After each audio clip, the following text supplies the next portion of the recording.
नमस्कार दोस्तों, आज के हमारे इस वीडियो में हम आपके लिए कार्तिक माह की पीपल पतवारी की कहानी लेकर आए हैं। एक समय की बात है, किसी गांव में एक गुजरी रहती थी। उसका पति और बेटा गांव के बाहर कमाने गए हुए थे। घर में सिर्फ गुजरी और उसकी बहू रहते थे। उसके पास एक गाय थी। सास ने एक दिन बहू से कहा कि जा और ये दूध दही बेच कर आ। बहू इससे पहले कभी भी घर के बाहर ऐसे कुछ बेचने नहीं गई थी, लेकिन सास को कैसे मना करे, इसलिए दूध और दही लेकर वो बेचने चली गई। रास्ते में उसने देखा कि कार्तिक माह में औरतें पीपल सींचने आई हैं।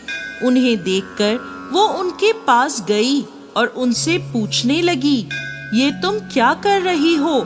तो वो औरतें बोली, हम पीपल और पतवारी सींच रहे हैं। बहू को कार्तिक माह के बारे में कुछ भी पता नहीं था।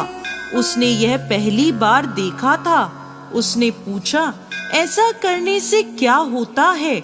औरतों ने उसे बताया कि ये कार्तिक माह में किया जाता है। कार्तिक माह का बहुत प्रभाव होता है।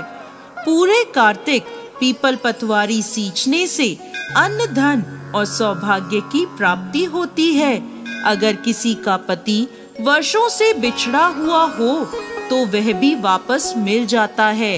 ये सब सुनकर बहू बोली, तुम जो पानी से सींच रही हो वो मैं दूध दही से सींचूंगी। अब बहू सच्चे मन से रोज आती और सारा दूध दही पीपल और पतवारी को चढ़ा जाती।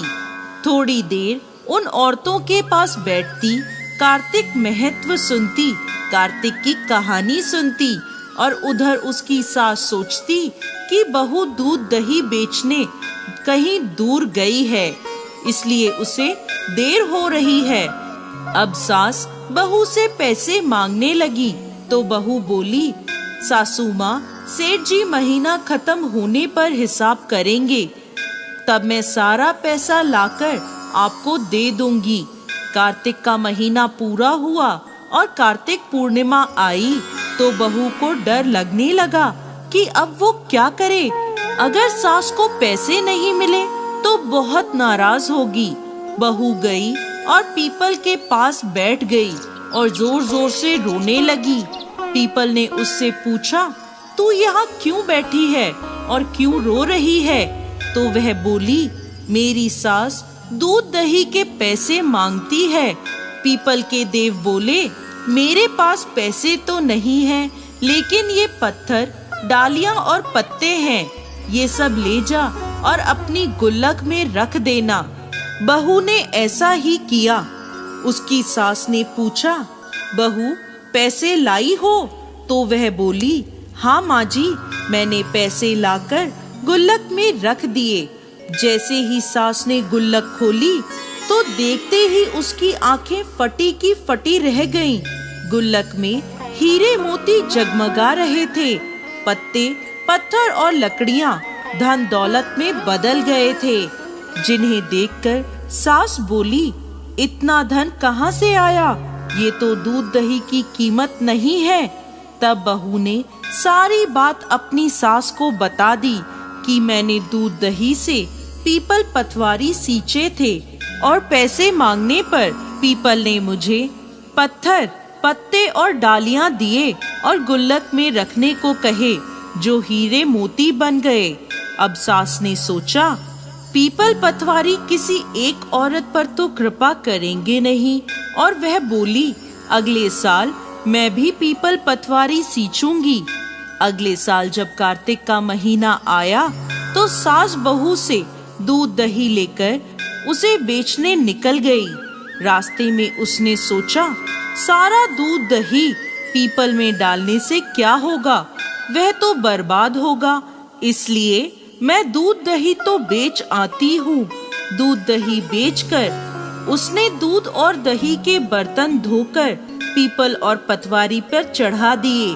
कार्तिक का महीना बीता और कार्तिक पूर्णिमा आने से एक दिन पहले सास ने बहू से कहा, बहू मुझसे पैसे मांग। तो बहू बोली, कभी बहू भी सास से पैसे मांगती है?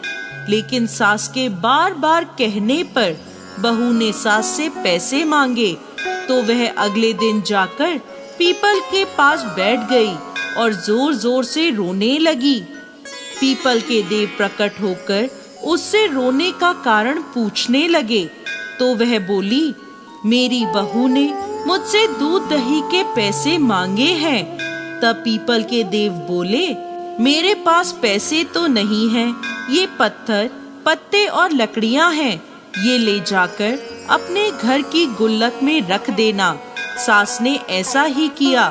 थोड़ी देर बाद बहू ने जब गुल्लक खोली तो देखा कि उसमें कीड़े मकोड़े चल रहे थे।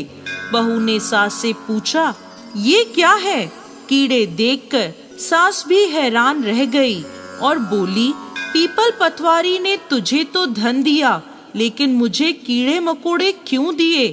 तभी कार्तिक के देव वहां प्रकट हुए और बोले, तुम्हारी बहू ने कार्तिक पूजन सच्चे मन से किया था और तुमने लालच में कार्तिक का पूजन किया है। सास ने कार्तिक के देव से क्षमा मांगी और बोली, हे कार्तिक के देव, मेरी भूल क्षमा करें।